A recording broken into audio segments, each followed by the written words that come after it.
now we'll go over the Q&A. I'll answer all your questions over all the things we just talked about and others. That's to the best of my abilities. And let's jump into the Q&A.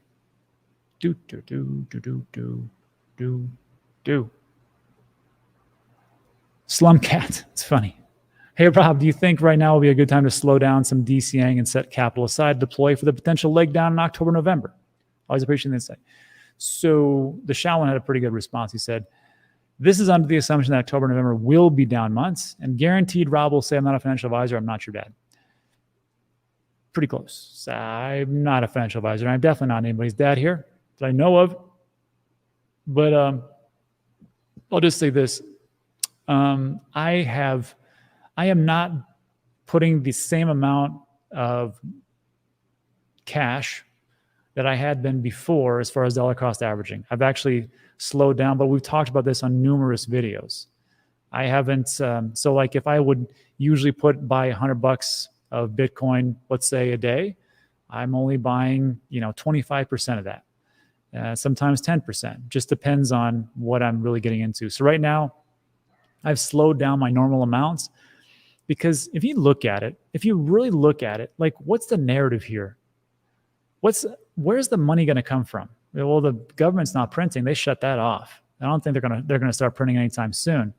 And yeah, we've had one session where the CPI number has come down, but do you not think that Jerome Powell is going to keep raising rates? I think he is. And then if we take a look at the energy consumption, energy prices, just in Europe is just astronomical. These people are paying 5, 7, 10x what they used to pay, and that's coming even faster. And then if we take a look at the inflation rate, in America, it has come down a little bit, but in Europe, it's only ramping up. And then if we take a look at the housing markets, I mean, we have the supply of houses going up, interest rates are going up, and there's not as much demand as there used to be. So like if I just take a look at those type of factors, where's the money going to come from for people to flow into crypto? Just because they think it's a pretty cool idea? That's not how it works. There has to be a real working product that actually does something. And crypto has very, very little of that right now. So, go ahead and spout off in the comment section, but name one huge super app that does everything, that does more than, I don't know, 1 million people, 10 million, 20 million people use. And don't talk to me about NFTs. Those are worthless. I never really understood NFTs. I didn't really get it. I know where they could go and I can see the future of it. But for right now, I just don't see it. So that's my most honest response. Sup, Rob? Bring us the dirty. Yes, trying to, without alienating everybody. Mark says, when in power interview. I just sent off an email to those guys. We'll probably pick it up for 2 weeks or so.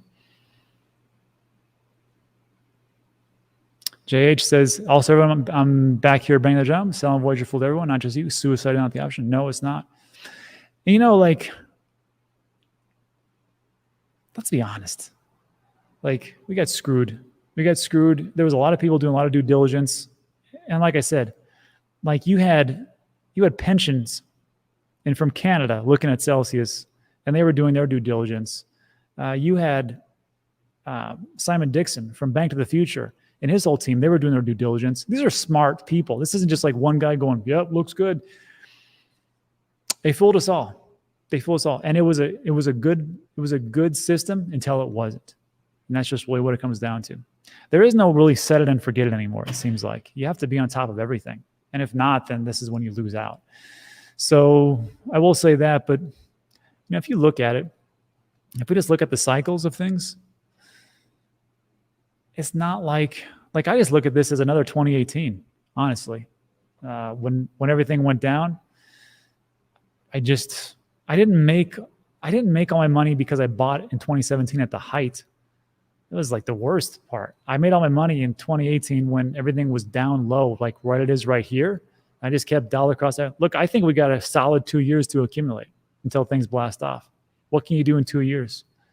And especially if you think about this, where was Cardano in 2018? It was at 7 cents and it went to $3. Would you be okay with accumulating at Cardano at 7 cents for 2 years plus and then it blasts off to $3, I think you'd be all right. That's just one example. I mean, Ethereum was $300, $400, $500, went up to almost $4,000. Bitcoin was at $3,000, went up to $67,000. So again, I just look at these. It's just the same stuff happening over and over again. And I don't know if people just don't see it like that, or I'm just the only one that sees it. That's how I see it. Not me. Cornucopias looked awesome. Wish I had a metaverse shirt, but again, yeah, it looks awesome, but it's gonna take a little bit of time. But those guys, I can get on board with what they're doing. That's for sure. Hey, Rob, heard any more about Puerto Rico tracking all our coins? Not yet, but I'm sure they'll tell me all about it. Puerto Rico wants to have you notify the government of every single crypto transaction you do. I was making sense. Thank you, Johnny. Very good point about utility. Australia is trying very hard to gain mass adoption amongst many other countries. I hope so. I hope so. Oh, wow. Mr. CM says, for the record, I'm not a Binance fanboy. I used them back in 2017. Once they started KYC, I haven't been back. Smash a little like. That's right. Crypto golfer. Rob made all his money because he still lives in his mom's basement. She's allowed me to put up this enormous green screen, and here we are. Rob, what's your favorite bourbon? I don't drink hard liquor. Mostly it's beer, and I don't even do that much that anymore. Miller Lite, because I'm classy. Let's see. Couldn't a super strong dollar destroy the euro? Of course. Why would any European keep euros when dollars have reached peak inflation? Euros are hyperinflating. Good question. Why don't you put some of that money into digital assets, dollar cost average? That's always my question. Not everything, but sure.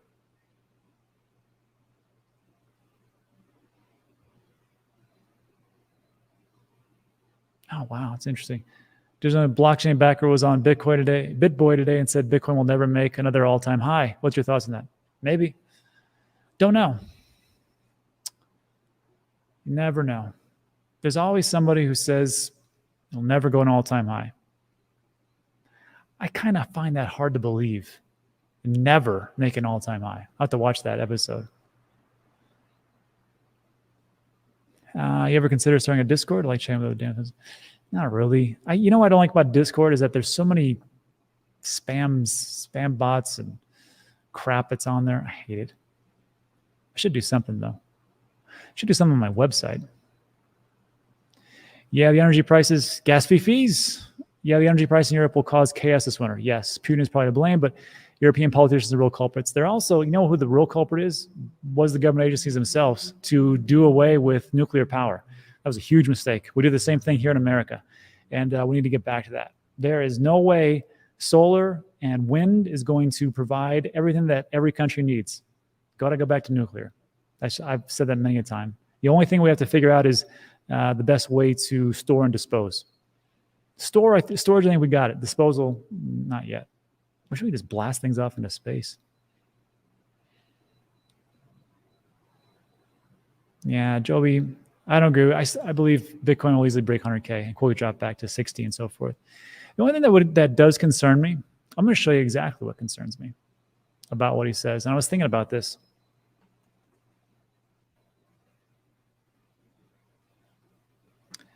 There's a document. Let me say it. And this is up for you to ponder. Look at this document. Let me get this out of here. So this is the dates of U.S. recessions. And in Europe and different places, obviously it's different. But there's a lot of money sloshed around in America, just as truth. So the dates of the U.S. recessions, you'll notice that they last about a couple years or so, year and a half. 1969, 70, 73, 74, 2 years, year and a half, 89, year and a half. But one thing you'll notice right here is that in 2009, this is after the Great Recession, the housing market crash. This is when Bitcoin was created by Satoshi Nakamoto. And one thing you'll notice here, there's been no recessions. There's been no major economic downturns for 2 consecutive quarters until here in 2020 when the coronavirus came about. But what did we do? Well, we printed money like crazy. Like crazy. Look at this. Here's the M1 money supply. This is how much money we created. So what concerns me is that, and everybody says the same thing. Well, Bitcoin's never been around in a war. That's not true, because we were in Afghanistan for almost 20 years. And of course, now there's another war, Russia and Ukraine, still sure, I guess. But as far as like recessions and economic downturns, it's been pretty smooth for a while. So I think, personally, I don't see an all-time high happening in the next 2 years. That's for sure. I just don't see that. But guess what, folks? That's exactly how it works out like this. Just like we have recessions that last about 1.5 to 2 years, the same thing happens with our 4-year cycles. And I know there wasn't an economic downturn, but after this downturn, this is a big one, we had prosperity for a decade after 2 years. So if we can get to these next 2 years, 23, 24, because I think there's going to be, whatever you want to call a recession, I think it's coming. If it's not here already, depending on the definition. I'm okay with that, because 2012, 13, 14, 15, 16, halving, all-time high dip reset. Guess what happens in 2024? A halving. So if we're in recession here again, 2022, 2023, and we got to go through a crappy 2024 to get over here to the end of 2025, that's hits on all cylinders. Tell me if I'm not making sense right now. So I don't see how it can't hit an all-time high. I could be wrong. Let me know in the comment section. I feel recessed. Yeah, man. Time and power in my place, 2025. We got plenty of time. And look, thank you, Joby. I believe in the cycles too, but just like, look at stock to flow. That worked out pretty well until it didn't. Although I was taking a look at it, it didn't look like it was too far off. And I'll do a video about that later. But it is off right now. But all models are wrong and some are useful, like Ben talks about. But so far we've hit it. And if it's not going to be exact. I don't really care about exact. But if you're here for around 3 years, 4 years, 5 years, I think you'll be just fine. At least that's what I think for myself. I can't tell you what to do. I vote no on the white beard. Well, I can't do anything else unless I get just for men. I'm not doing that. I think we're good here. Raul says, I think the next bull run is coming in the next few weeks for crypto. Man, I hope you're right. I do. I hope you're right.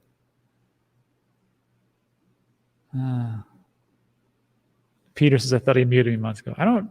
The only people I ban on this channel are obvious spam bots that are like, they do like 20 different posts in a row. Have you seen Tomato Coin or whatever it is? Luke Skywalker did a pretty good thing. Avocados and organic eggs. It makes sense. And Mad Cow says it right. Be patient in accumulation phase. And some people aren't accumulating at all right now. They're just like, I'm waiting for this big drop.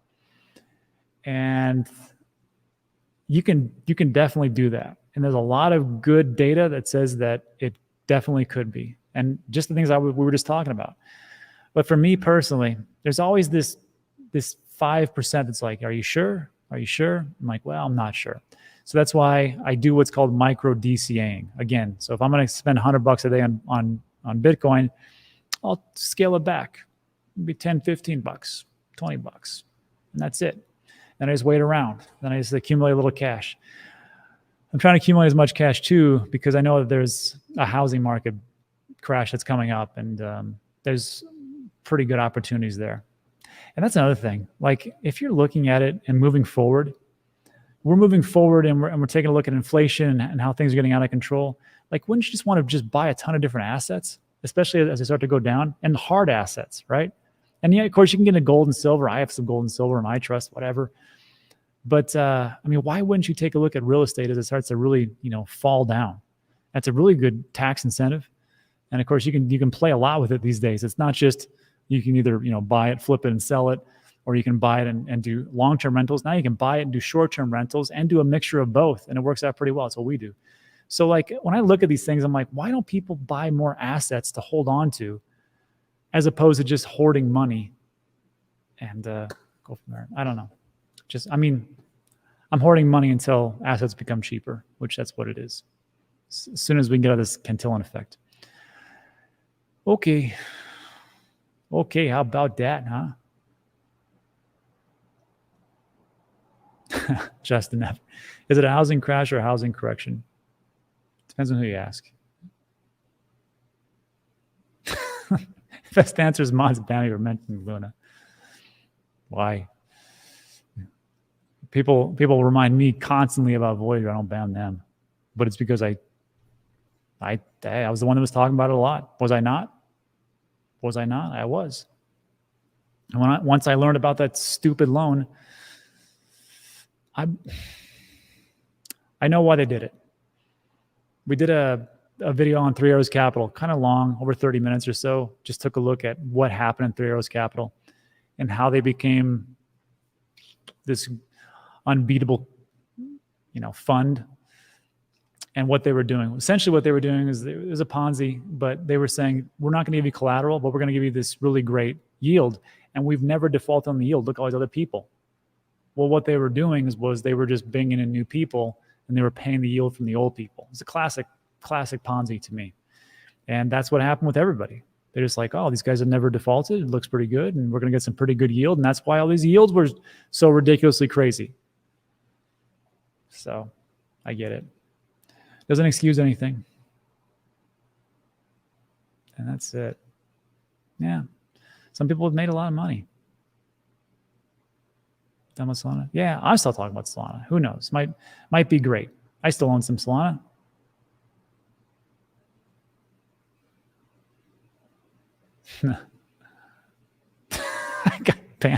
I got banned from Crudos Ross. Is this where everybody comes? Like, this is the island of misfit toys where everybody gets banned. They come to my channel. I'll take it. Sure. Come on down. And Odie says it great. I also hoard money until assets become cheaper. That's very true. All right. Well, everybody, so that's it for today. I know it was a little bit just kind of cut and dry type of stuff, but I'm going to take your feedback, especially with the daily markets. I'm just going to say, this is the market cap and we're going sideways or we're going up or going down, and just move on from there. I can't spend too much time talking about everybody's favorite coin because who cares? All right. So that's it, everybody. So thanks so much for stopping by. I appreciate it. I mean, look, you've already been in almost 40 minutes. That's pretty great. So look, like today's video, the only way this really helps out is hit the like button. I think subscribers doesn't really matter these days, but if you subscribe, great too. That's awesome.